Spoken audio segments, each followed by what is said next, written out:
A person who knows how to choose must also know how to say no. That distinction matters because choice without the freedom to refuse is not really a choice.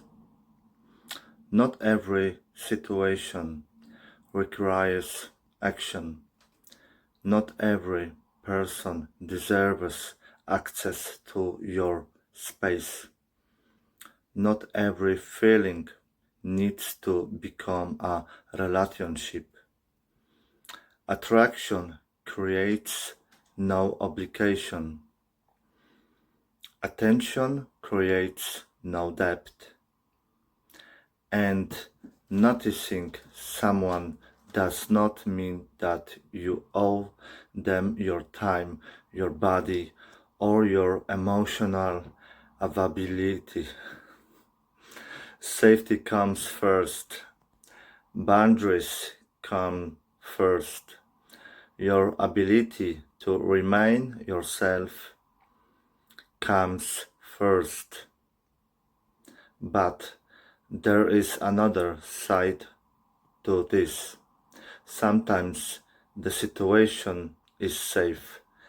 The other person appears available. The feeling returns more than once.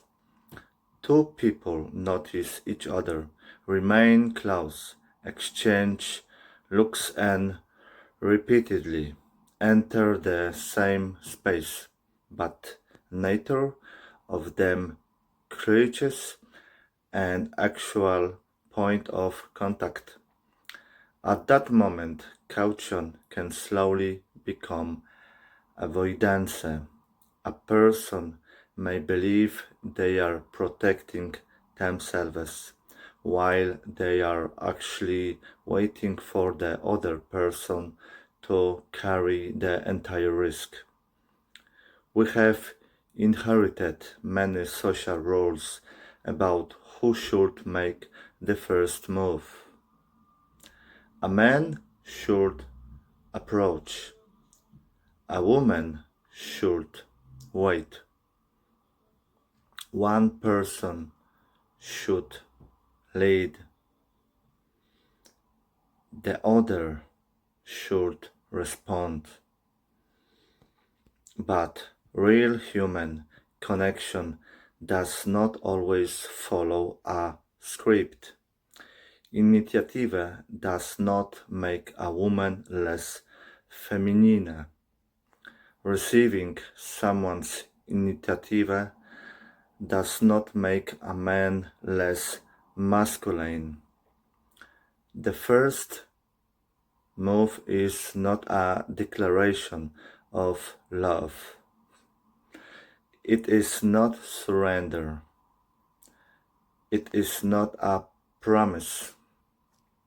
It is simply to one honest movement from uncertainty toward reality. The body often notices something before the mind can explain it.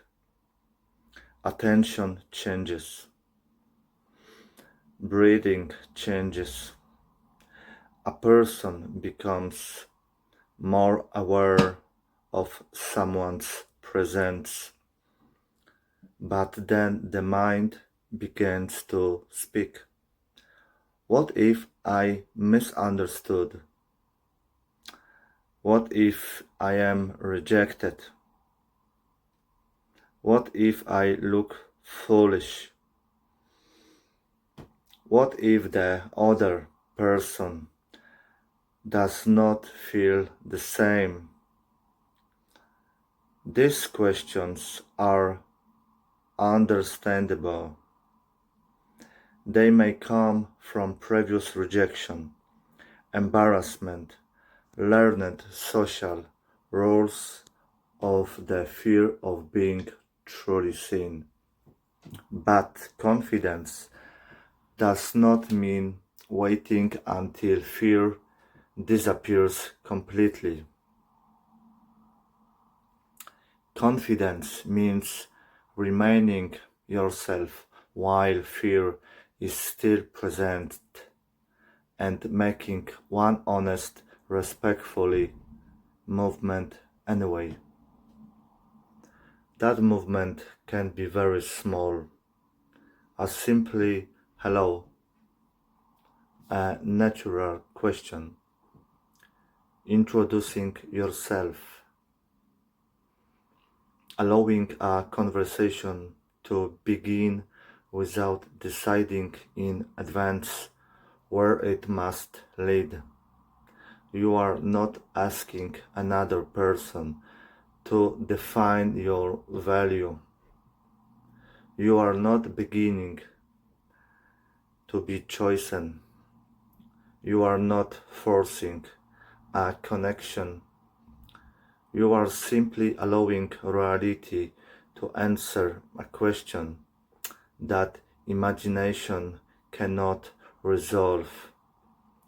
Closeness is not yet contact. A look is not yet a choice. A signal is not yet a decision. We can spend weeks or months interpreting another person's movements, expressions, and proximity. But interpretation is still happening inside the mind. Only contact brings new information, and sometimes the answer will be no. That does not make the movement a mistake. Rejection is information, not a verdict on your worth. It tells you that this particular possibility is not becoming a shared reality. You remain yourself. You respect the answer, and you continue living without carrying an unfinished story that existed mostly in your thoughts. If the answer is yes, another important process begins. Mutuality. One person cannot build a real connection alone. One person cannot permanently carry every conversation, every decision, and every emotional risk. Healthy contact develops when both people invest something real: attention, curiosity, time, honestly, movement. Not necessarily in identical ways, but in ways that can be felt and recognized by both sides. This is why choosing is different from waiting to be chosen. A person who chooses says truth their actions. I see you. I also see myself. I respect my boundaries. I respect yours. I can make my part of the movement. Now reality can respond. There is dignity in that position. There is no chasing. There is no manipulation. There is no attempt to control the result. There is simply presence followed by an honest action. Many people spend years preparing for a moment that has already arrived. They wait to become more confident, more attractive, more successful, more certain. But life does not begin when every doubt has disappeared. Life is happening while the doubt is still present. The purpose is not to act on every impulse. The purpose is to recognize the difference between an impulse, a recurring feeling, and a conscious choice. An impulse appears and disappears. A recurring feeling asks for attention. A conscious choice accepts responsibility for what happens next.